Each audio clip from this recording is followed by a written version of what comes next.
ਤੋਂ ਪਹਿਲਾਂ governor CM ਤਕਰਾਰ ਦੇ ਵਿਚਾਲੇ ਕੱਲ ਜੋ ਸੈਸ਼ਨ ਹੋਣ ਜਾ ਰਿਹਾ ਹੈ ਉਸ ਦੇ ਉੱਤੇ ਨਜ਼ਰਾਂ ਟਿਕੀਆਂ ਹੋਈਆਂ ਨੇ। ਕੱਲ ਤੋਂ ਵਿਧਾਨ ਸਭਾ ਦਾ ਬਜਟ ਇਜਲਾਸ ਸ਼ੁਰੂ ਹੋਣ ਜਾ ਰਿਹਾ ਹੈ ਤੇ ਕੱਲ ਨਜ਼ਰਾਂ ਗਵਰਨਰ ਦੇ ਭਾਸ਼ਣ ਤੇ ਰਹਿਣਗੀਆਂ। ਤਲਖੀ ਦੇ ਵਿਚਾਲੇ ਸੈਸ਼ਨ ਨੂੰ ਮਨਜ਼ੂਰੀ ਮਿਲੀ ਹੈ ਤੇ ਹੁਣ ਕੱਲ ਦਾ ਜਦੋਂ ਸੈਸ਼ਨ ਸ਼ੁਰੂ ਹੋਏਗਾ ਤਾਂ ਗਵਰਨਰ ਦਾ ਭਾਸ਼ਣ ਕਿਵੇਂ ਦਾ ਰਹਿੰਦਾ ਉਸ ਤੇ ਨਜ਼ਰ ਬਣੀ ਹੋਈ ਹੈ। ਬਿਲਕੁਲ ਇਹ ਵੱਡੀ ਖਬਰ ਹੈ ਕਿਉਂਕਿ ਸੁਪਰੀਮ ਕੋਰਟ ਤੱਕ ਇਹ ਸਾਰਾ ਸੈਸ਼ਨ ਦਾ ਮਾਮਲਾ ਪਹੁੰਚ ਗਿਆ ਸੀ ਔਰ ਉੱਥੇ ਜੋ ਟਿੱਪਣੀਆਂ ਹੋਈਆਂ ਉਹ ਵੀ ਕਿਸੇ ਤੋਂ ਲੁਕੀਆਂ ਨਹੀਂ। ਸੋ ਜਿਸ ਤੋਂ ਬਾਅਦ ਕੱਲ ਤੋਂ ਸੈਸ਼ਨ ਸ਼ੁਰੂ ਹੋਣ ਜਾ ਰਿਹਾ ਹੈ। ਗਵਰਨਰ ਸੀਐਮ ਤਕਰਾਰ ਦੇ ਵਿਚਾਲੇ ਕੱਲ ਤੋਂ ਸੈਸ਼ਨ ਸ਼ੁਰੂ ਹੋਣ ਜਾ ਰਿਹਾ ਹੈ। ਵਿਧਾਨ ਸਭਾ ਦਾ ਬਜਟ ਇਜਲਾਸ ਹੈ ਔਰ ਭਾਸ਼ਣ ਪੜਨਾ ਹੋਏਗਾ। ਸੋ ਇਸ ਨੂੰ ਲੈ ਕੇ ਨਜ਼ਰਾਂ ਟਿਕੀਆਂ ਨੇ। ਬਿਲਕੁਲ ਕੀ ਗਵਰਨਰ ਸਰਕਾਰ ਵੱਲੋਂ ਦਿੱਤਾ ਭਾਸ਼ਣ ਪੂਰਾ ਪੜ੍ਹਦੇ ਨੇ ਜਾਂ ਫਿਰ ਕੁਝ ਹਿੱਸਿਆਂ ਨੂੰ ਪੜਿਆ ਹੋਇਆ ਮੰਨਿਆ ਜਾਵੇ ਕਹਿ ਦੇਣਗੇ। ਇਹ ਵੀ ਦੇਖਣ ਲਾਇਕ ਹੋਏਗਾ ਕਿ ਕੀ ਗਵਰਨਰ ਭਾਸ਼ਣ ਦੇ ਵਿੱਚ ਕੋਈ ਗੱਲ ਜੋੜਦੇ ਤੋੜਦੇ ਤਾਂ ਨਹੀਂ। ਹਾਲਾਂਕਿ ਜਾਣਕਾਰਾਂ ਦਾ ਇਹ ਵੀ ਕਹਿਣਾ ਹੈ ਕਿ ਗਵਰਨਰ ਸਰਕਾਰ ਦੇ ਵੱਲੋਂ ਦਿੱਤਾ ਗਿਆ ਭਾਸ਼ਣ ਮੰਨਣ ਲਈ ਪਾਬੰਦ ਨੇ। ਇਹ ਸਵਾਲ ਇਸ ਲਈ ਵੀ ਉੱਠ ਰਹੇ ਨੇ ਕਿਉਂਕਿ ਪਿਛਲੇ ਦਿਨਾਂ ਦੇ ਵਿੱਚ ਤਾਮਿਲਨਾਡੂ ਵਿਧਾਨ ਸਭਾ ਦੇ ਵਿੱਚ ਜ਼ਬਰਦਸਤ ਹੰਗਾਮਾ ਹੋਇਆ ਸੀ। ਤਾਮਿਲਨਾਡੂ ਵਿੱਚ ਗਵਰਨਰ ਨੇ ਸਰਕਾਰ ਵੱਲੋਂ ਤੈਅ ਭਾਸ਼ਣ ਚੋਂ ਕੁਝ ਜਿਹੜਾ ਹਿੱਸਾ ਹੈ ਉਹ ਛੱਡ ਦਿੱਤਾ ਸੀ, ਜਿਸ ਨੂੰ ਲੈ ਕੇ ਸਰਕਾਰ ਨੇ ਵਿਰੋਧ ਜਤਾਇਆ ਸੀ। ਸੋ ਹੁਣ ਇਸ ਕਰਕੇ ਵੀ ਇਹ ਸਵਾਲ ਉੱਠ ਰਿਹਾ। ਦੂਜੇ ਪਾਸੇ ਜਦੋਂ ਸੀਐਮ ਤੇ ਗਵਰਨਰ ਦੇ ਵਿਚਾਲੇ ਇਸ ਕਿਸਮ ਦੇ ਨਾਲ ਤਕਰਾਰ ਹੋ ਗਈ ਹੋਵੇ ਕਿ ਸੁਪਰੀਮ ਕੋਰਟ ਦੇਸ਼ ਦੀ ਸਰਵੋੱਚ ਅਦਾਲਤ ਤੱਕ ਇਹ ਮਸਲਾ ਪਹੁੰਚ ਗਿਆ ਹੋਵੇ। ਬਿਲਕੁਲ ਇਸੇ ਕਰਕੇ ਕਾਫੀ ਅਹਿਮ ਹੋ ਜਾਂਦਾ ਹੈ ਕਿਉਂਕਿ ਟਿੱਪਣੀਆਂ ਇੱਕ ਦੂਸਰੇ ਤੇ ਲਗਾਤਾਰ ਕੀਤੀਆਂ ਜਾ ਰਹੀਆਂ ਨੇ। ਗਵਰਨਰ ਦੇ ਵੱਲੋਂ ਜਾਣਕਾਰੀ ਮੰਗੀ ਗਈ, ਜੋ ਸੁਪਰੀਮ ਕੋਰਟ ਦਾ ਕਹਿਣਾ ਸੀ ਕਿ ਸਰਕਾਰ ਉਹ ਜਾਣਕਾਰੀ ਦੇਣ ਦੀ ਪਾਬੰਦ ਹੈ। ਗਵਰਨਰ ਕੋਈ ਵੀ ਇਨਫੋਰਮੇਸ਼ਨ ਮੰਗ ਸਕਦੇ ਨੇ। ਦੂਸਰੇ ਪਾਸੇ ਜੋ ਸੈਸ਼ਨ ਬੁਲਾਉਣ ਦੀ ਮਨਜ਼ੂਰੀ ਸਰਕਾਰ ਨੇ ਮੰਗੀ ਸੀ, ਗਵਰਨਰ ਨੇ ਕਿਹਾ ਕਿ ਉਸ ਤੋਂ ਲੀਗਲ ਓਪੀਨੀਅਨ ਲੈ ਰਹੇ ਨੇ, ਜੋ ਸੁਪਰੀਮ ਕੋਰਟ ਨੇ ਕਿਹਾ ਕਿ ਇਸ ਤਰੀਕੇ ਦੇ ਨਾਲ ਨਹੀਂ ਹੁੰਦਾ, ਗਵਰਨਰ ਨੂੰ ਮਨਜ਼ੂਰੀ ਦੇਣੀ ਪੈਣੀ ਹੈ। ਤਾਂ ਦੋਵਾਂ ਪਾਸਿਆਂ ਤੋਂ ਤਕਰਾਰ ਇਸ ਕਦਰ ਵੱਧ ਗਿਆ ਕਿ ਮਾਮਲਾ ਸੁਪਰੀਮ ਕੋਰਟ ਤੱਕ ਪਹੁੰਚ ਗਿਆ। ਲੇਕਿਨ ਇਸ ਸਭ ਦੇ ਵਿਚਾਲੇ ਹੁਣ ਸੈਸ਼ਨ ਸ਼ੁਰੂ ਹੋਣ ਜਾ ਰਿਹਾ ਹੈ। ਕੱਲ ਸੈਸ਼ਨ ਦੀ ਸ਼ੁਰੂਆਤ ਹੋਣੀ ਹੈ। ਇਸੇ ਕਰਕੇ ਅਹਿਮ ਹੈ ਕਿ ਗਵਰਨਰ ਕੀ ਸਰਕਾਰ ਦੇ ਵੱਲੋਂ ਦਿੱਤਾ ਗਿਆ ਭਾਸ਼ਣ ਪੂਰਾ ਪੜ੍ਹਦੇ ਨੇ ਜਾਂ ਨਹੀਂ ਪੜ੍ਹਦੇ, ਜਾਂ ਕਿਸ ਤਰੀਕੇ ਦਾ ਇਹ ਗਵਰਨਰ ਦਾ ਭਾਸ਼ਣ ਰਹਿੰਦਾ ਹੈ। ਹਾਲਾਂਕਿ ਜੋ ਕਨਵੈਨਸ਼ਨ ਹੈ ਕਿ ਸਰਕਾਰ ਦੇ ਵੱਲੋਂ ਦਿੱਤਾ ਗਿਆ ਭਾਸ਼ਣ ਪੜ੍ਹਨ ਦੇ ਗਵਰਨਰ ਪਾਬੰਦ ਹੁੰਦੇ ਨੇ। ਬਿਲਕੁਲ ਔਰ ਇਸੇ ਦੇ ਵਿਚਾਲੇ ਸਵਾਲ ਵੀ ਉੱਠ ਰਿਹਾ ਕਿਉਂਕਿ ਜਿਸ ਕਿਸਮ ਦੇ ਨਾਲ ਟਿੱਪਣੀਆਂ ਹੋਈਆਂ ਜਾਂ ਫਿਰ ਜੇਕਰ ਕੱਲ ਦੀ ਸੁਣਵਾਈ ਦਾ ਵੀ ਅਸੀਂ ਜ਼ਿਕਰ ਕਰ ਲਈਏ ਤਾਂ ਉਸ ਦੇ ਵਿੱਚ ਵੀ ਕਿਹਾ ਗਿਆ ਸੀ ਕਿ ਸੀਐਮ ਜਿਹੜੇ ਨੇ ਉਹਨਾਂ ਦੇ ਵੱਲੋਂ ਅਜਿਹੀ ਭਾਸ਼ਾ ਵਰਤੀ ਗਈ ਉਹ ਗਲਤ ਹੈ। ਤਾਂ ਦੂਜੇ ਪਾਸੇ ਗਵਰਨਰ ਨੂੰ ਵੀ ਕਿਹਾ ਗਿਆ ਸੀ ਕਿ ਉਹਨਾਂ ਦੇ ਵੱਲੋਂ ਸੈਸ਼ਨ ਨੂੰ ਨਾਮਨਜ਼ੂਰ ਨਹੀਂ ਕੀਤਾ ਜਾ ਸਕਦਾ। ਜੇਕਰ ਮਨਜ਼ੂਰੀ ਮੰਗੀ ਗਈ ਹੈ ਤਾਂ ਉਹ ਦੇਣੀ ਹੋਏਗੀ।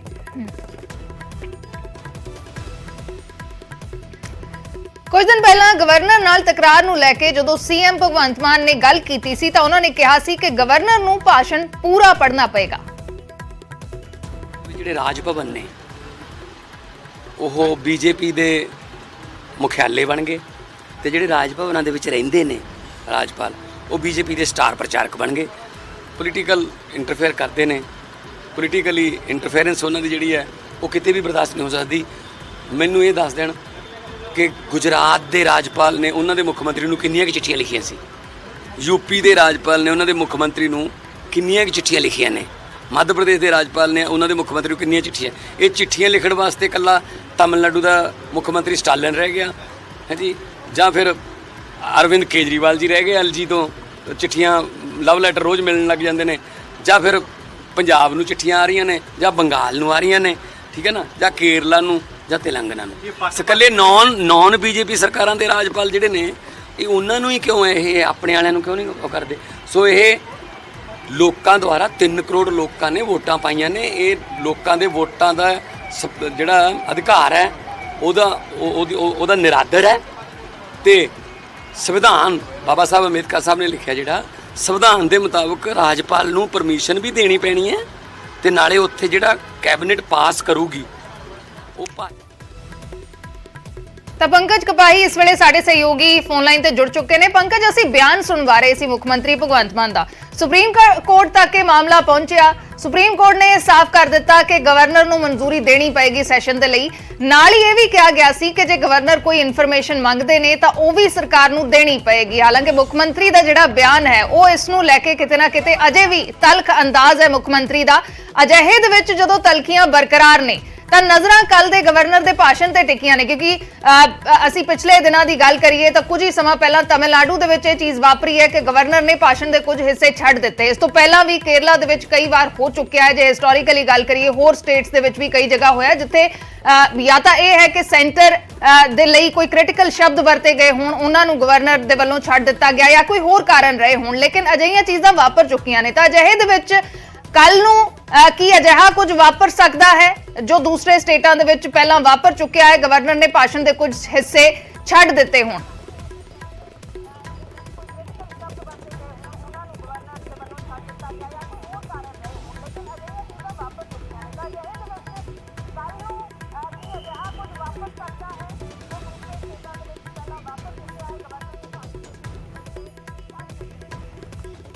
निश्चित तौर पर हर्ष, क्योंकि कल 10 बजे सैशन की शुरुआत होनी है और शुरुआत के माननीय गवर्नर जिहड़े ने उन्हां दी स्पीच तो शुरुआत होएगी। अमूमन ये हुंदा है कि सरकार वालों दित्ती गई स्पीच जिहड़ी है वो राज्यपाल वालों पढ़ी जाती है, सरकार अपनी उपलब्धियां दसदी है और राज्यपाल वालों पढ़िया जाता है। उस तो बाद इस दे उत्ते चर्चा की जाती है, सोमवार नूं उस दे उत्ते चर्चा होएगी।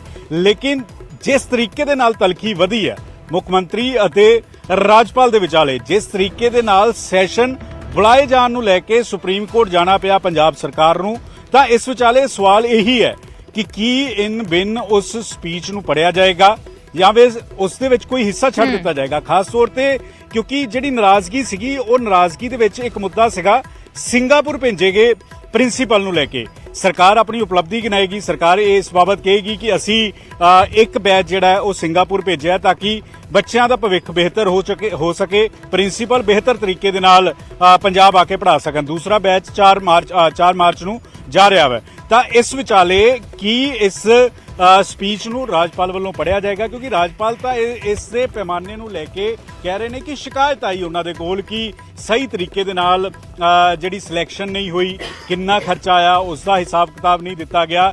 तो अजिहे च ये नज़रां कल के भाषण के उत्ते रहन वालियां ने कि इन बिन पढ़िया जाता है, अगर इन बिन नहीं पढ़िया जाता कोई मुद्दे छड़ दिते जाते हैं तो सरकार का की टेक होएगा, क्योंकि सोमवार को इसके उत्ते चर्चा होएगी, बहस होएगी। तो ये काफ़ी अहम है, क्योंकि रिसेंटली तमिलनाडु का तुसीं जिक्र कर रहे सी, तमिलनाडु च ये सीन वापर चुके है। तमिलनाडु च जदों राज्यपाल वालों स्पीच देनी सी, भाषण देना सी, तो उस वेले कुछ हिस्से छड़ दिते गए। तमिलनाडु सरकार वालों इतराज़ जाहिर किया गया, उस वेले काफ़ी हंगामा जिहड़ा वो देखने को मिलिया। तो कल काफ़ी अहम है, जदों 10 बजे सैशन की शुरुआत होएगी, राज्यपाल वालों संबोधित किया जाएगा तो किस तरीके नाल उन्हां दा बॉडी लैंग्वेज रहेगी। क्योंकि एक गल होर अहम है, कल राज्यपाल दे वल्लों अमित शाह होरां दे नाल मीटिंग की गई, अज मुख्यमंत्री मिल रहे ने। इस तो पहला राज्यपाल होरां दी पोती दे विआह दे उत्ते जिहड़ा वा मुख्यमंत्री भगवंत मान गए सीगे, कुलतार संधवा स्पीकर साहब गए सीगे। तां की रिश्तिਆਂ ਦੇ ਵਿੱਚ ਜਿਹੜੀ कड़वाहट सीगी वो घटी नजर आएगी, वो खत्म होएगी, या फिर कल एक नवा जिहड़ा एक इस पूरे मसले दे उत्ते जो पिछले दिनां 'च असीं तकरार देखी है कि वो सिंगापुर दे विच भेजे गए प्रिंसीपल नूं लैके होएगा या ड्रग्स दे उत्ते कार्रवाई नूं लैके होएगा, या ये सारे मुद्दे जिहड़े रहन वाले ने। और कल काफ़ी अहम है कि किस तरीके नाल राज्यपाल वालों जिहड़ा वै वो भाषण दिता जाता है विधान सभा के अंदर। जी बिल्कुल पंकज, तुसी जुड़े रहना, एक बार फिर तो तुहाडा रुख करांगे, लेकिन इस विचाले सियासी माहिर साडे नाल जुड़ चुके हैं प्रोफेसर खालिद मुहम्मद। बिल्कुल प्रोफेसर साहब, स्वागत है न्यूज़ 18 पंजाब ते। तां असीं सब जानते हैं जी पिछले दिनों च वेख्या है कि किस तरीके दे नाल सीएम और गवर्नर दे विचाले तलखी हुई और तलखी इत्थों तक वधी कि सुप्रीम कोर्ट दा सरकार नूं रुख करना पिया। हुण इस दे विचाले सवाल ये उठ रहा कि कल सैशन शुरू हो रहा है और भाषण पढ़ना होएगा गवर्नर नूं। की लगता है या थोड़ा तजर्बा की कहता है कि जिस किस्म की तलखी है तो इस दे विचाले जिवें तमिलनाडु दे विच वेख्या गया, पहला विधान सभा च गवर्नर ने कुछ हिस्सा छड्ड दिता सी भाषण दा, अजिहा कुछ हो सकता है? नहीं, देखो इदा है कि संविधान भी इस चीज के बारे बिल्कुल क्लीयर है और सुप्रीम कोर्ट ने भी कई केसेस दे विच फैसला किया है कि जिहड़ा गवर्नर है वो काउंसिल ऑफ एडवाइस है उहदे नाल जुड़िया हुआ है जी, वो तो बाहर नहीं जा सकता। इसे करके सुप्रीम कोर्ट ने हुण भी क्लीयरली कहता है कि तुहानू सैशन बुलाना ही पैना है, क्योंकि एडवाइस है ये आया किथों, काउंसिल ऑफ मिनिस्टर्स को। दूसरी चीज है कि क्या गवर्नर जिहड़ा हैगा कोई चेंज कर सकता है? तुहानू मैं दसदा कि संविधानक रूप दे विच गवर्नर जिहड़ी उहनू स्पीच दित्ती जांदी है वो तो एक शब्द भी, कॉमा, बिंदी, फुल स्टॉप भी चेंज नहीं कर सकता जी, क्योंकि जिहड़ी ਗਵਰਨਰ ਨੇ ਸਪੀਚ ਪੜ੍ਹਨੀ ਹੈ। ਇਨਫੈਕਟ ਇਹ ਸਪੀਚ ਜਿਹੜੀ ਹੈ ਗਵਰਨਮੈਂਟ ਦੀਆਂ ਪਾਲਿਸੀਜ਼ ਹੈ ਜਿਨ੍ਹਾਂ ਨੂੰ ਲੋਕਾਂ ਦਾ ਹੁੰਗਾਰਾ ਹੈ। ਲੋਕਾਂ ਨੇ ਉਹਨਾਂ ਨੂੰ ਵੋਟਾਂ ਦਿੱਤੀਆਂ, ਉਹਨਾਂ ਨੇ ਉਹ ਸਪੀਚ ਤਿਆਰ ਕੀਤੀ ਹੈ, ਉਹੀ ਲੋਕਾਂ ਦੇ ਪ੍ਰਤੀ ਉੱਤਰਦਾਈ ਹੈ, ਜਵਾਬਦੇਹ ਹੈ। ਗਵਰਨਰ ਲੋਕਾਂ ਦੇ ਪ੍ਰਤੀ ਉੱਤਰਦਾਈ ਨਹੀਂ ਹੈ। ਇਸ ਕਰਕੇ ਇੱਕ ਪਾਰਲੀਮੈਂਟਰੀ ਫਾਰਮ ਆਫ ਗਵਰਨਮੈਂਟ ਦੇ ਵਿੱਚ ਜਿਹੜੀ ਸੰਸਦੀ ਪ੍ਰਣਾਲੀ ਹੈ, ਜਿਵੇਂ ਕਿ ਆਪਣੇ ਦੇਸ਼ ਦੇ ਵਿੱਚ ਹੈ, ਜਿਹੜਾ ਹੈਡ ਆਫ ਦਾ ਸਟੇਟ ਹੁੰਦਾ ਉਹ ਨਾਮ ਮਾਤਰ ਮੁਖੀ ਹੁੰਦਾ, ਜਿਵੇਂ ਕਿ ਰਾਸ਼ਟਰਪਤੀ ਜਾਂ ਗਵਰਨਰ, ਔਰ ਐਕਚੁਅਲ ਸ਼ਕਤੀਆਂ ਦਾ ਜਿਹੜਾ ਸੰਚਾਲਨ ਹੈ ਉਹ ਕਾਉਂਸਲ ਆਫ ਮਿਨਿਸਟਰ ਕਰਦੀ ਹੈ ਜਾਂ ਸੀਐਮ ਕਰਦਾ ਹੈ, ਜਿਵੇਂ ਕਿ ਉੱਪਰ ਪ੍ਰਾਈਮ ਮਿਨਿਸਟਰ ਤੇ ਕਾਉਂਸਲ ਆਫ ਮਿਨਿਸਟਰਸ ਕਰਦੀ ਹੈ ਜੀ। ਇਸ ਕਰਕੇ ਜਿਸ ਵੇਲੇ ਤਾਮਿਲਨਾਡੂ ਦੀ ਤੁਸੀਂ ਐਗਜ਼ਾਮਪਲ ਦਿੱਤੀ, ਤਾਮਿਲਨਾਡੂ ਦੇ ਵਿੱਚ ਅਗਰ ਇਸ ਤਰ੍ਹਾਂ ਹੋਇਆ, ਉਹਨਾਂ ਨੇ ਇਮੀਡੀਏਟਲੀ ਉਹ ਭਾਸ਼ਣ ਪਾਸ ਕੀਤਾ ਜਿਹੜਾ ਕਿ ਭਾਸ਼ਣ ਉਹਨਾਂ ਨੇ ਗਵਰਨਰ ਨੂੰ ਸੌਂਪਿਆ ਸੀਗਾ, ਨਾ ਕਿ ਉਹ ਪਾਸ ਕੀਤਾ ਜਿਹੜਾ ਕਿ ਗਵਰਨਰ ਨੇ ਪੜ੍ਹਿਆ ਸੀਗਾ ਜੀ। ਇਸ ਕਿਉਂਕਿ ਮੈਜੋਰਿਟੀ ਸਦਨ ਦੀ ਉਹਨਾਂ ਕੋਲ ਹੈ। ਇੱਥੇ ਵੀ ਇਹੀ ਚੀਜ਼ ਹੈ, ਸਦਨ ਦੀ ਮੈਜੋਰਿਟੀ ਆਮ ਆਦਮੀ ਪਾਰਟੀ ਕੋਲ ਹੈ। ਆਮ ਆਦਮੀ ਪਾਰਟੀ ਦੀ ਸਰਕਾਰ ਹੈ, ਸਰਕਾਰ ਨੂੰ ਲੋਕਾਂ ਨੇ ਚੁਣਿਆ, ਲੋਕਾਂ ਦੇ ਪ੍ਰਤੀ ਸਰਕਾਰ ਉੱਤਰਦਾਈ ਹੈ। ਇਸ ਕਰਕੇ ਜੋ ਸਰਕਾਰ ਲਿਖ ਕੇ ਭੇਜੇਗੀ ਗਵਰਨਰ ਨੂੰ ਉਹ ਪੜ੍ਹਨਾ ਹੀ ਪੈਣਾ ਹੈ।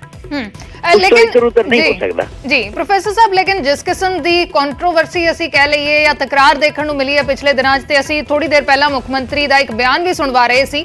ਸੁਪਰੀਮ ਕੋਰਟ ਨੇ ਭਾਵੇਂ ਫੈਸਲਾ ਕਰ ਦਿੱਤਾ ਹੈ ਕਿ ਸੈਸ਼ਨ ਇਸੇ ਤਰੀਕੇ ਨਾਲ ਹੋਏਗਾ, ਸੁਪਰੀਮ ਕੋਰਟ ਨੇ ਇਹ ਵੀ ਕਿਹਾ ਕਿ ਜੇ ਗਵਰਨਰ ਕੋਈ ਇਨਫੋਰਮੇਸ਼ਨ ਮੰਗਦਾ ਹੈ ਤਾਂ ਉਹ ਵੀ ਸਰਕਾਰ ਨੂੰ ਦੇਣੀ ਪਏਗੀ, ਲੇਕਿਨ ਇਸ ਨੂੰ ਲੈ ਕੇ ਜਿਹੜਾ ਬਿਆਨ ਹੈ ਮੁੱਖ ਮੰਤਰੀ ਦਾ ਉਹ ਤਕਰੀਬਨ ਉਸੇ ਤਲਖ ਅੰਦਾਜ਼ ਦੇ ਵਿੱਚ ਸੀ ਕਿ ਗਵਰਨਰ ਜਿਹੜੇ ਨੇ, ਜਿੱਥੇ ਵਿਰੋਧੀ ਤਰ੍ਹਾਂ ਦੀ ਸਰਕਾਰ ਹੈ, ਉਹ ਉੱਥੇ ਹੀ ਗਵਰਨਰ ਇਸ ਤਰੀਕੇ ਦੀਆਂ ਚਿੱਠੀਆਂ ਰੋਜ਼ ਕੱਟ ਰਹੇ ਨੇ। ਤਾਂ ਜੇ ਇਹ ਜਿਹੜੀ ਤਕਰਾਰ ਹੈ ਇਸੇ ਤਰੀਕੇ ਨਾਲ ਜਾਰੀ ਰਹਿੰਦੀ ਹੈ ਤਾਂ ਕੀ ਇਸ ਦਾ ਅਸਰ ਵਿਧਾਨ ਸਭਾ ਦੇ ਸੈਸ਼ਨ ਦੇ ਵਿੱਚ ਦੇਖਣ ਨੂੰ ਨਹੀਂ ਮਿਲੇਗਾ?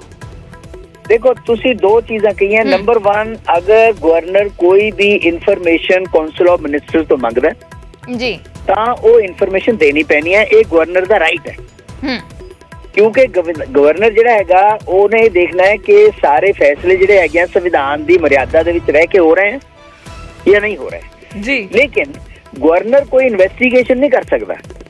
ਇਨਵੈਸਟੀਗੇਸ਼ਨ ਲਾਂਚ ਕਰਨਾ, ਇਹ ਸਾਰਾ ਕੁਝ ਕਿੰਨੇ ਬੰਦੇ ਭੇਜੇ ਔਰ ਕਿਉਂ ਭੇਜੇ, ਉਹ ਸਾਰਾ ਸਰਕਾਰ ਦਾ ਉੱਤਰਦਾਇਤਵ। ਇਹਨੂੰ ਅਸੀਂ ਇਨਵੈਸਟੀਗੇਸ਼ਨ ਕਹੀਏ, ਇਹਨੂੰ ਇਨਫੋਰਮੇਸ਼ਨ ਲੈਣਾ ਕਹੀਏ, ਕਿਉਂਕਿ ਦੋਵਾਂ ਚੀਜ਼ਾਂ 'ਚ ਫਰਕ ਹੈ। ਜਿਸ ਤਰੀਕੇ ਦੇ ਨਾਲ ਲੈਟਰ ਭੇਜੇ ਗਏ ਉਹਦੇ ਵਿੱਚ ਤਾਂ ਇਹ ਸੀਗਾ ਕਿ ਤੁਸੀਂ ਵਜ੍ਹਾ ਦੱਸੋ ਜੀ। ਤੁਸੀਂ ਵਜ੍ਹਾ ਨਹੀਂ ਪੁੱਛ ਸਕਦੇ, ਸਰਕਾਰ ਨੇ ਵਜ੍ਹਾ ਲੋਕਾਂ ਸਾਹਮਣੇ ਦੱਸਣੀ ਹੈ, ਆਹ ਵਜ੍ਹਾ ਹੈ ਜੀ। ਹਾਂ, ਕੋਈ ਅਨਕਨਸਟੀਟਿਊਸ਼ਨਲ ਕੰਮ ਕਰਦੀ ਹੋਵੇ ਸਰਕਾਰ ਤਾਂ ਗਵਰਨਰ ਉਹਦੀ ਰਿਪੋਰਟ ਸੈਂਟਰ ਨੂੰ ਭੇਜ ਸਕਦਾ ਹੈ। ਲੇਕਿਨ ਇਹ ਨਹੀਂ ਹੈ ਕਿ ਉਹ ਆਪ ਬੈਠ ਕੇ ਇੱਥੇ ਕਰੇ, ਕਿਉਂਕਿ ਗਵਰਨਰ ਲੋਕਾਂ ਦਾ ਪ੍ਰਤੀਨਿਧੀ ਨਹੀਂ ਹੈ ਜੀ। ਦੂਸਰੀ ਚੀਜ਼ ਜਿਹੜੀ ਹੈਗੀ ਹੈ, ਜਿਹੜੀ ਤੁਸੀਂ ਗੱਲ ਕੀਤੀ ਹੈ ਕਿ ਇਹਦੀ ਤਲਖੀ ਜਿਹੜੀ ਹੈਗੀ ਨਜ਼ਰ ਆਏਗੀ, ਉਹਦੇ ਵਿੱਚ ਗਵਰਨਰ ਦਾ ਭਾਸ਼ਣ ਹੋ ਗਿਆ, ਉਸ ਤੋਂ ਬਾਅਦ ਭਾਸ਼ਣ ਦੇ ਉੱਪਰ ਬਹਿਸ ਹੋਣੀ ਹੈ, ਬਹਿਸ ਤੋਂ ਬਾਅਦ ਵੋਟਾਂ ਪੈਣੀਆਂ।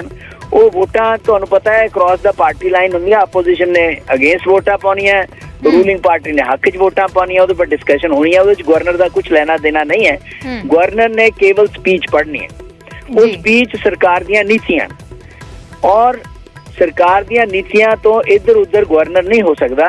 ਇਸ ਕਰਕੇ ਉਹ ਤਲਖੀ ਆਪੋਜੀਸ਼ਨ ਤੇ ਰੂਲਿੰਗ ਪਾਰਟੀ ਦੇ ਵਿੱਚ ਤਾਂ ਹੋ ਸਕਦੀ ਹੈ, ਲੇਕਿਨ ਗਵਰਨਰ ਤੇ ਰੂਲਿੰਗ ਪਾਰਟੀ ਦੇ ਵਿੱਚ ਤਲਖੀ ਜਿਹੜੀ ਹੈਗੀ ਹੈ ਉਹ ਇਹਦੇ ਵਿੱਚ ਨਜ਼ਰ ਆਉਣ ਦੀ ਸੰਭਾਵਨਾ ਘੱਟ ਹੈ। ਜੀ ਜੀ, ਚਲੋ ਸ਼ੁਕਰੀਆ ਪ੍ਰੋਫੈਸਰ ਸਾਹਿਬ ਸਾਡੇ ਨਾਲ ਜੁੜਨ ਦੇ ਲਈ। ਸਿਆਸੀ ਮਾਹਿਰ ਪ੍ਰੋਫੈਸਰ ਖਾਲਿਦ ਮੁਹੰਮਦ ਸਾਡੇ ਨਾਲ ਜੁੜੇ ਸੀ, ਜਿਨ੍ਹਾਂ ਨੇ ਸੰਵਿਧਾਨ ਕੀ ਕਹਿੰਦਾ ਹੈ ਇਸ ਨੂੰ ਲੈ ਕੇ ਕਾਫੀ ਕਲੀਅਰ ਕੀਤਾ ਹੈ ਕਿ ਗਵਰਨਰ ਜਿਹੜਾ ਭਾਸ਼ਣ ਹੈ, ਗਵਰਨਰ ਦਾ ਭਾਸ਼ਣ ਉਹ ਸਰਕਾਰ ਦੇ ਵੱਲੋਂ ਜਿਹੜਾ ਹੈ ਉਹ ਦਿੱਤਾ ਜਾਂਦਾ ਹੈ ਤੇ ਗਵਰਨਰ ਉਸੇ ਭਾਸ਼ਣ ਨੂੰ, ਉਸੇ ਐਡਰੈਸ ਨੂੰ ਅਸੀਂ ਕਹੀਏ ਕਿ ਬੋਲਣ ਦੇ ਲਈ ਪਾਬੰਦ ਹੈ ਤੇ ਉਹ ਇੱਕ ਵੀ ਸ਼ਬਦ, ਇੱਕ ਵੀ ਲਫ਼ਜ਼ ਇੱਧਰ ਉੱਧਰ ਨਹੀਂ ਕੀਤਾ ਜਾ ਸਕਦਾ। ਤਾਂ ਅਜਿਹੇ ਦੇ ਵਿਚਕਾਰ ਕੱਲ ਦਾ ਸੈਸ਼ਨ ਕਿਵੇਂ ਦਾ ਰਹਿੰਦਾ ਉਸ ਤੇ ਨਜ਼ਰਾਂ ਜ਼ਰੂਰ ਬਣੀਆਂ ਹੋਈਆਂ ਨੇ। ਬਿਲਕੁਲ, ਔਰ ਫੋਨ ਲਾਈਨ ਤੇ ਸਾਡੇ ਨਾਲ ਬੀਜੇਪੀ ਆਗੂ ਜੁੜ ਚੁੱਕੇ ਨੇ, ਹਰਜੀਤ ਗਰੇਵਾਲ, ਜੋ ਪੰਜਾਬ ਨੂੰ ਪ੍ਰੈਜ਼ੈਂਟ ਕਰਦੇ ਨੇ। ਗਰੇਵਾਲ ਸਾਹਿਬ, ਸਵਾਲ ਹੁਣ ਜਾਂ ਕਹਿ ਲਈਏ ਕਿ ਚਰਚਾਵਾਂ ਹੁਣੇ ਉੱਠ ਗਈਆਂ ਨੇ ਗਵਰਨਰ ਔਰ ਸੀਐਮ ਦੀ ਤਲਖੀ ਦੇ ਵਿਚਾਲੇ ਕਿ ਕੱਲ ਨੂੰ ਸੈਸ਼ਨ ਸ਼ੁਰੂ ਹੋਣ ਜਾ ਰਿਹਾ ਔਰ ਕਿਵੇਂ ਇਹ ਸ਼ੁਰੂਆਤ ਹੋ ਰਹੀ ਹੈ ਸੈਸ਼ਨ ਦੀ, ਇਹ ਵੀ ਅਸੀਂ ਵੇਖਿਆ ਕਿ ਸੁਪਰੀਮ ਕੋਰਟ 'ਚ ਸੁਣਵਾਈ ਹੋਈ ਉਸ ਤੋਂ ਬਾਅਦ। ਤਾਂ ਇਸ ਦੇ ਵਿਚਾਲੇ ਸਵਾਲ ਹੈ ਕਿ ਜੋ ਸਪੀਚ ਦਿੱਤੀ ਜਾਣੀ ਹੈ, ਜੋ ਭਾਸ਼ਣ ਦਿੱਤਾ ਜਾਣਾ ਹੈ ਗਵਰਨਰ ਦੇ ਵੱਲੋਂ, ਕਿ ਉਹ ਇਨ ਬਿਨ ਪੜਨਗੇ ਔਰ ਜਦਕਿ ਸੀਐਮ ਕਹਿ ਰਹੇ ਹੁਣ ਕਿ ਉਹਨਾਂ ਨੂੰ ਹੁਣ ਇਨ ਬਿਨ ਪੜਨਾ ਹੀ ਹੋਏਗਾ, ਸੰਵਿਧਾਨ ਵੀ ਇਹੀ ਕਹਿੰਦਾ। ਇਸ ਤੋਂ ਪਹਿਲਾਂ ਅਸੀਂ ਚਰਚਾ ਵੀ ਕਰ ਰਹੇ ਸੀ ਕਿਉਂਕਿ ਤਾਮਿਲਨਾਡੂ 'ਚ ਪਿਛਲੇ ਦਿਨਾਂ 'ਚ ਦੇਖਿਆ ਗਿਆ ਕਿ ਵਿਧਾਨ ਸਭਾ 'ਚ ਕੁਝ ਹਿੱਸਾ ਛੱਡ ਦਿੱਤਾ ਸੀ ਗਵਰਨਰ ਨੇ। ਦੇਖੋ, ਗੱਲ ਇਹ ਹੈ ਕਿ ਭਾਸ਼ਣ ਤਾਂ ਜੋ ਸਰਕਾਰ ਦਿੰਦੀ ਹੈ, ਸਰਕਾਰ ਦੇ ਪ੍ਰਮੁੱਖ ਨੇ ਉਹ ਤਾਂ ਉਹਨਾਂ ਨੂੰ ਉਹੀ ਦੱਸਣਾ ਪੈਂਦਾ, ਪੜ੍ਹਨਾ ਪੈਂਦਾ। ਪਰ ਜੋ ਉਹਨਾਂ ਨੇ ਇਨਫੋਰਮੇਸ਼ਨ ਮੰਗੀ ਸੀ ਲੈਟਰ ਲਿਖ ਕੇ, ਉਹ ਨਹੀਂ ਦਿੱਤੀ ਗਈ, ਜਦੋਂ ਕਿ ਮਾਨਯੋਗ ਅਦਾਲਤ ਨੇ ਕਿਹਾ ਕਿ ਇਹ ਸੂਚਨਾ ਦੇਣਾ ਸਰਕਾਰ ਦਾ ਕਰਤੱਵ ਹੈਗਾ, ਡਿਊਟੀ ਹੈਗੀ ਹੈ। ਸਰਕਾਰ ਨੇ ਅਵਮਾਨਨਾ ਕੀਤੀ ਹੈ ਮਾਨਯੋਗ ਸੁਪਰੀਮ ਕੋਰਟ ਦੀ। ਜੀ ਇਹ ਨਹੀਂ ਹੋਣੀ ਚਾਹੀਦੀ ਔਰ ਇਹ ਹੰਕਾਰ ਨਹੀਂ ਹੋਣਾ ਚਾਹੀਦਾ। ਇਹ ਸੰਵਿਧਾਨਿਕ ਸੰਸਥਾਵਾਂ ਦਾ, ਸੰਵਿਧਾਨਿਕ ਪਦਾਂ ਤੇ ਬੈਠੇ ਹੋਏ ਵਿਅਕਤੀਆਂ ਦਾ ਔਰ ਸੰਵਿਧਾਨ ਦਾ ਇੱਕ ਤਰ੍ਹਾਂ ਨਾਲ ਲੋਕਤੰਤਰ ਦਾ ਅਪਮਾਨ ਆ, ਗਲਤ ਪਿਰਤਾਂ ਪਾਉਂਦੇ ਆ। ਇਹ ਆਮ ਆਦਮੀ ਪਾਰਟੀ ਨੂੰ ਥੋੜਾ ਸੋਚਣਾ ਚਾਹੀਦਾ। ਮੈਂ ਫਿਰ ਕਹਿਣਾ ਕਿ ਗਵਰਨਰ ਸਰਕਾਰ ਛੱਤੀਸਗੜ੍ਹ ਦੇ ਅੰਦਰ ਕਾਂਗਰਸ ਦੀ ਆ, ਉੱਥੇ ਗਵਰਨਰ ਦਾ ਔਰ ਸਰਕਾਰ ਦਾ ਕੋਈ ਝਗੜਾ ਨਹੀਂ। ਸਰਕਾਰ ਰਾਜਸਥਾਨ ਦੇ ਅੰਦਰ ਕਾਂਗਰਸ ਦੀ ਆ, ਉੱਥੇ ਵੀ ਗਵਰਨਰ ਦਾ ਔਰ ਸਰਕਾਰ ਦਾ ਕੋਈ ਝਗੜਾ ਨਹੀਂ। ਇਹ ਇੱਥੇ ਕਿਉਂ ਪੈ ਰਿਹਾ ਆਮ ਆਦਮੀ ਪਾਰਟੀ ਵਾਲੀ ਜਗ੍ਹਾ ਤੇ? ਇਸ ਕਰਕੇ ਇਹਨਾਂ ਦੀ ਐਰੋਗੈਂਸ ਆ। ਔਰ ਇਹ ਜੋ ਇਨਫੋਰਮੇਸ਼ਨ ਦੇਣੀ ਚਾਹੀਦੀ ਆ ਉਹ ਵੀ ਨਹੀਂ ਦਿੰਦੇ। ਪ੍ਰਿੰਸੀਪਲ ਦੂਸਰਾ ਜਥਾ ਵੀ ਭੇਜਣਾ ਸ਼ੁਰੂ ਕਰਤਾ, ਭੇਜ ਦੇਣ, ਪਰ ਇਹ ਤਾਂ ਜਾਣਕਾਰੀ ਦੇਣ ਕਿ ਟਰਾਂਸਪੇਰੈਂਸੀ ਤਾਂ ਹੋਣੀ ਚਾਹੀਦੀ ਹੈ। ਗਵਰਨਰ ਸਾਹਿਬ ਨੇ ਪੁੱਛਿਆ ਕਿ ਤੁਹਾਡਾ ਤਰੀਕਾ ਕੀ ਹੈ ਸਿਲੈਕਸ਼ਨ ਦਾ, ਉਹ ਦੱਸਣਾ, ਉਹ ਦੱਸਿਆ ਤੁਸੀਂ ਕਹਿ ਰਹੇ ਹੋ ਕਿ ਸੁਪਰੀਮ ਕੋਰਟ ਦੇ ਵੱਲੋਂ ਨਿਰਦੇਸ਼ ਦੇਣ ਤੋਂ ਬਾਅਦ ਵੀ ਜਾਣਕਾਰੀ ਨਹੀਂ ਦਿੱਤੀ ਜਾ ਰਹੀ, ਨਹੀਂ ਦਿੱਤੀ ਗਈ। ਇਹ ਅਵਮਾਨਨਾ ਹੈਗੀ ਆ ਸੁਪਰੀਮ ਕੋਰਟ ਦੀ, ਤੇ ਮੈਂ ਸਮਝਦਾ ਕਿ ਇਹਦੇ ਲਈ ਜ਼ਰੂਰ ਸਰਕਾਰ ਦੋਸ਼ੀ ਹੈ ਔਰ ਮਾਨਯੋਗ ਅਦਾਲਤ ਦੇਖੇਗੀ ਕਿਸ ਤਰ੍ਹਾਂ ਕਰਨਾ ਉਹਨਾਂ ਨੇ। ਗਰੇਵਾਲ ਸਾਹਿਬ, ਥੋੜੀ ਦੇਰ ਪਹਿਲਾਂ ਸਾਡੇ ਨਾਲ ਸਿਆਸੀ ਮਾਹਰ ਜੁੜੇ ਸੀਗੇ ਪ੍ਰੋਫੈਸਰ ਖਾਲਿਦ, ਉਹਨਾਂ ਨੂੰ ਮੈਂ ਇਹੀ ਸਵਾਲ ਕੀਤਾ ਸੀ, ਜਿਵੇਂ ਤੁਸੀਂ ਜ਼ਿਕਰ ਕਰ ਰਹੇ ਕਿ ਇਨਫੋਰਮੇਸ਼ਨ ਮੰਗੀ ਹੈ ਗਵਰਨਰ ਨੇ, ਉਹ ਕਹਿ ਰਹੇ ਸੀ ਕਿ ਉਸ ਦੇ ਵਿੱਚ ਵਜ੍ਹਾ ਲਿਖਿਆ ਹੈ ਕਿ ਵਜ੍ਹਾ ਦੱਸੀ ਜਾਵੇ, ਤਾਂ ਇਹ ਇਨਵੈਸਟੀਗੇਸ਼ਨ ਹੈ, ਤਾਂ ਇਸ ਤਰੀਕੇ ਦੇ ਨਾਲ ਨਹੀਂ ਕੀਤੀ ਜਾ ਸਕਦੀ। ਹਾਂ, ਜੇ ਕੋਈ ਕੰਮ ਸਰਕਾਰ ਗਲਤ ਕਰ ਰਹੀ ਹੈ ਤਾਂ ਫਿਰ ਸੈਂਟਰ ਨੂੰ ਲਿਖਿਆ ਜਾ ਸਕਦਾ ਹੈ, ਕੇਂਦਰ ਨੂੰ ਇਹ ਰਿਪੋਰਟ ਭੇਜੀ ਜਾ ਸਕਦੀ ਹੈ ਕਿ ਇਹ ਪੰਜਾਬ ਦੇ ਵਿੱਚ ਜਾਂ ਇਸ ਸੂਬੇ ਦੇ ਵਿੱਚ ਇਹ ਸਰਕਾਰ ਕੰਮ ਗਲਤ ਕਰ ਰਹੀ ਹੈ। ਨਹੀਂ, ਇਨਫੋਰਮੇਸ਼ਨ ਮੰਗੀ ਸੀ ਉਹਨਾਂ ਨੇ ਕੋਈ ਇਨਵੈਸਟੀਗੇਸ਼ਨ ਨਹੀਂ। ਉਹਨਾਂ ਨੇ ਪੁੱਛਿਆ ਕਿ ਤੁਹਾਡਾ ਸਿਲੈਕਸ਼ਨ ਦਾ ਤਰੀਕਾ ਕੀ ਆ, ਇਹ ਪੁੱਛਿਆ ਸੀ, ਤੇ ਉਹ ਦੱਸਣਾ ਹੈਗਾ ਕਿ ਟਰਾਂਸਪੇਰੈਂਸੀ ਰਹਿਣੀ ਚਾਹੀਦੀ ਹੈ ਸਰਕਾਰ ਦੇ ਕੰਮਾਂ 'ਚ, ਤੇ ਉਹ ਸਰਕਾਰ ਅੱਜ ਵੀ ਦੱਸਣ ਵਾਸਤੇ ਤਿਆਰ ਨਹੀਂ। ਦੂਸਰਾ ਜਥਾ ਵੀ ਭੇਜ ਰਹੀ ਹੈ, ਇਹਨਾਂ ਦਾ ਦੂਸਰਾ ਗਰੁੱਪ ਵੀ ਜਾ ਰਿਹਾ ਪ੍ਰਿੰਸੀਪਲਸ ਦਾ, ਉਸ ਦੇ ਬਾਅਦ ਮਾਨਣਾ ਹੈਗੀ ਕੋਰਟ ਦੀ, ਅਦਾਲਤ ਦੀ। ਤੇ ਉਹ ਖਾਲਿਦ ਸਾਹਿਬ ਸਿਆਸੀ ਮਾਹਿਰ ਨੇ, ਮੈਨੂੰ ਪਤਾ, ਪਰ ਉਹਨਾਂ ਦੀ ਵਿਚਾਰਧਾਰਾ ਥੋੜੀ ਜੀ ਬੀਜੇਪੀ ਦੇ ਖਿਲਾਫ ਹੀ ਰਹਿੰਦੀ ਹੈ। ਸਿਆਸੀ ਮਾਹਿਰ ਨੇ, ਬਹੁਤ ਵਿਦਵਾਨ ਨੇ, ਮੈਂ ਰਿਸਪੈਕਟ ਕਰਦਾ ਉਹਨਾਂ ਦੀ, ਪਰ ਉਹ ਸਾਡੀ ਪਾਰਟੀ ਦੇ ਹਮੇਸ਼ਾ ਖਿਲਾਫ ਹੀ ਚੱਲਦੇ ਆ। ਚਲੋ ਠੀਕ ਹੈ ਗਰੇਵਾਲ ਸਾਹਿਬ, ਸ਼ੁਕਰੀਆ ਗੱਲਬਾਤ ਲਈ, ਧੰਨਵਾਦ ਹੈ।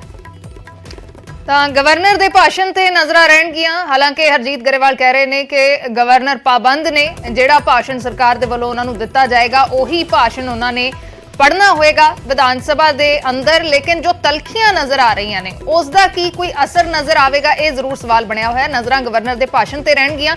ਕਈ ਅਜਿਹੇ ਮੌਕੇ ਆ ਚੁੱਕੇ ਨੇ ਵੱਖ-ਵੱਖ ਸੂਬਿਆਂ ਦੇ ਵਿੱਚ ਜਿੱਥੇ ਗਵਰਨਰ ਦੇ ਵੱਲੋਂ ਭਾਸ਼ਣ ਦੇ ਕੁਝ ਹਿੱਸੇ ਜਾਂ ਤਾਂ ਛੱਡ ਦਿੱਤੇ ਗਏ ਜਾਂ ਕੁਝ ਐਡ ਆਨ ਕੀਤਾ ਗਿਆ, ਜਾਂ ਉਸ ਭਾਸ਼ਣ ਦੇ ਵਿੱਚ ਕਈ ਚੀਜ਼ਾਂ ਨੇ ਜਿਹੜੀਆਂ ਉਸ ਨੂੰ ਸਕਿਪ ਕਰ ਦਿੱਤਾ ਗਿਆ, ਉਹਨਾਂ ਨੂੰ ਛੱਡ ਦਿੱਤਾ ਗਿਆ। ਤਾਂ ਅਜਿਹੇ ਦੇ ਵਿੱਚ ਨਜ਼ਰਾਂ ਪੰਜਾਬ ਦੇ ਵਿੱਚ ਵੀ ਬਣੀਆਂ ਹੋਈਆਂ ਨੇ। ਕੱਲ ਸੈਸ਼ਨ ਸ਼ੁਰੂ ਹੋਣ ਜਾ ਰਿਹਾ ਹੈ, ਕੀ ਗਵਰਨਰ ਪੂਰਾ ਭਾਸ਼ਣ ਪੜ੍ਹਨਗੇ, ਇਸ ਤੇ ਨਜ਼ਰਾਂ ਬਣੀਆਂ ਹੋਈਆਂ ਨੇ। ਤਾਂ ਇਸੇ ਵਿਵਾਦ ਦੇ ਵਿਚਾਲੇ ਪ੍ਰਿੰਸੀਪਲਸ ਦੇ ਇੱਕ ਹੋਰ ਬੈਚ ਦੀ ਟ੍ਰੇਨਿੰਗ ਹੋਏਗੀ। 4 ਮਾਰਚ ਨੂੰ ਸਿੰਗਾਪੁਰ ਜਾਣਗੇ 30 ਪ੍ਰਿੰਸੀਪਲ। ਸਿੰਗਾਪੁਰ ਦੇ ਵਿੱਚ ਟ੍ਰੇਨਿੰਗ ਲਿੱਤੀ ਜਾਣੀ ਹੈ। ਪੰਜਾਬ ਦੇ ਪ੍ਰਿੰਸੀਪਲਸ ਦੇ ਵੱਲੋਂ ਪੜ੍ਹਾਈ ਦੀਆਂ ਆਧੁਨਿਕ ਤਕਨੀਕਾਂ ਦੀ ਟ੍ਰੇਨਿੰਗ ਲਈ ਜਾਏਗੀ ਔਰ 11 ਮਾਰਚ ਨੂੰ ਇਹਨਾਂ ਦੀ ਵਾਪਸੀ ਹੋਣੀ ਹੈ। ਤਾਂ ਪਹਿਲੇ ਬੈਚ ਨੂੰ ਲੈ ਕੇ ਜ਼ਬਰਦਸਤ ਬਵਾਲ ਵੇਖਣ ਨੂੰ ਮਿਲਿਆ ਸੀ। ਜੋ ਪਹਿਲਾ ਬੈਚ ਪ੍ਰਿੰਸੀਪਲਸ ਦਾ ਸਿੰਗਾਪੁਰ ਭੇਜਿਆ ਗਿਆ ਸੀ, ਉਸ ਨੂੰ ਲੈ ਕੇ ਗਵਰਨਰ ਨੇ ਸਰਕਾਰ ਤੋਂ ਸਵਾਲ ਪੁੱਛੇ ਸੀ ਕਿ ਟਰਾਂਸਪੇਰੈਂਟ ਤਰੀਕੇ ਦੇ ਨਾਲ ਉਹਨਾਂ ਦੀ ਚੋਣ ਨਹੀਂ ਹੋਈ ਹੈ, ਉਹਨਾਂ ਨੂੰ ਸ਼ਿਕਾਇਤਾਂ ਮਿਲੀਆਂ ਨੇ। ਤਾਂ ਉਹਨਾਂ ਨੇ ਇਸ ਨੂੰ ਟਰਾਂਸਪੇਰੈਂਸੀ ਦਾ ਹਵਾਲਾ ਦੇ ਕੇ ਸਰਕਾਰ ਤੋਂ ਜਾਣਕਾਰੀ ਮੰਗੀ ਸੀ ਤੇ ਸਰਕਾਰ ਨੇ ਅਜੇ ਤੱਕ ਗਵਰਨਰ ਨੂੰ ਜਵਾਬ ਨਹੀਂ ਦਿੱਤਾ। ਲੇਕਿਨ ਇਸ ਸਭ ਦੇ ਵਿਚਾਲੇ ਹੁਣ ਦੂਸਰਾ ਬੈਚ ਭੇਜਣ ਦੀ ਤਿਆਰੀ ਹੈ। ਤਾਂ ਹਰਜੋਤ ਬੈਂਸ ਸਿੱਖਿਆ ਮੰਤਰੀ ਦੇ ਵੱਲੋਂ ਟਵੀਟ ਕੀਤਾ ਗਿਆ ਹੈ, ਇਸ ਬਾਬਤ ਜਾਣਕਾਰੀ ਦਿੱਤੀ ਗਈ ਹੈ ਔਰ ਲਿਖਦੇ ਨੇ, ਸਾਡੇ ਮੁੱਖ ਮੰਤਰੀ ਭਗਵੰਤ ਮਾਨ ਜੀ ਦੇ ਵਿਜ਼ਨ ਦੇ ਮੁਤਾਬਿਕ ਪੰਜਾਬ ਦੀ ਸਕੂਲੀ ਸਿੱਖਿਆ ਨੂੰ ਵਿਸ਼ਵ ਪੱਧਰੀ ਬਣਾਉਣ ਦੇ ਲਈ ਅਸੀਂ ਸੂਬੇ ਦੇ 30 ਸਕੂਲਾਂ ਦੇ ਪ੍ਰਿੰਸੀਪਲਾਂ ਦੇ ਦੂਜੇ ਗਰੁੱਪ ਨੂੰ 4 ਮਾਰਚ ਤੋਂ 11 ਮਾਰਚ ਤੱਕ ਸਿੰਗਾਪੁਰ ਦੇ ਵਿਸ਼ਵ ਪ੍ਰਸਿੱਧ ਨੈਸ਼ਨਲ ਇੰਸਟੀਚਿਊਟ ਆਫ ਐਜੂਕੇਸ਼ਨ ਵਿੱਚ ਵਿਦੇਸ਼ੀ ਸਿਖਲਾਈ ਦੇ ਲਈ ਭੇਜ ਰਹੇ ਹਾਂ। ਤਾਂ ਇਹ ਇਨਫੋਰਮੇਸ਼ਨ ਦਿੱਤੀ ਹੈ, ਜਾਣਕਾਰੀ ਦਿੱਤੀ ਹੈ ਸਿੱਖਿਆ ਮੰਤਰੀ ਹਰਜੋਤ ਬੈਂਸ ਨੇ ਔਰ ਗਰੁੱਪ ਨੂੰ ਲੈ ਕੇ ਇਹ ਵੀ ਦੱਸਿਆ ਹੈ ਕਿ ਕਦੋਂ ਰਵਾਨਗੀ ਹੋਣੀ ਹੈ ਤੇ ਕਦੋਂ ਵਾਪਸੀ ਹੋਏਗੀ। ਬਿਲਕੁਲ, ਤਾਂ ਹੁਣ ਦੂਸਰਾ ਬੈਚ ਭੇਜਿਆ ਜਾ ਰਿਹਾ ਪ੍ਰਿੰਸੀਪਲਸ ਦਾ। ਹਾਲਾਂਕਿ ਗਵਰਨਰ ਨੇ ਪਹਿਲੇ ਬੈਚ ਨੂੰ ਲੈ ਕੇ ਸਵਾਲ ਚੱਕੇ ਸੀ ਕਿ ਕਿਵੇਂ ਇਹਨਾਂ ਦੀ ਚੋਣ ਹੋਈ, ਇਸ ਨੂੰ ਟਰਾਂਸਪੇਰੈਂਟ ਰੱਖਿਆ ਜਾਵੇ, ਲੇਕਿਨ ਸਰਕਾਰ ਨੇ ਉਸ ਤੇ ਅਜੇ ਤੱਕ ਜਵਾਬ ਨਹੀਂ ਦਿੱਤਾ। ਤੇ ਸਭ ਦੇ ਵਿਚਾਲੇ ਦੂਸਰਾ ਬੈਚ ਹੁਣ ਭੇਜਿਆ ਜਾ ਰਿਹਾ ਹੈ।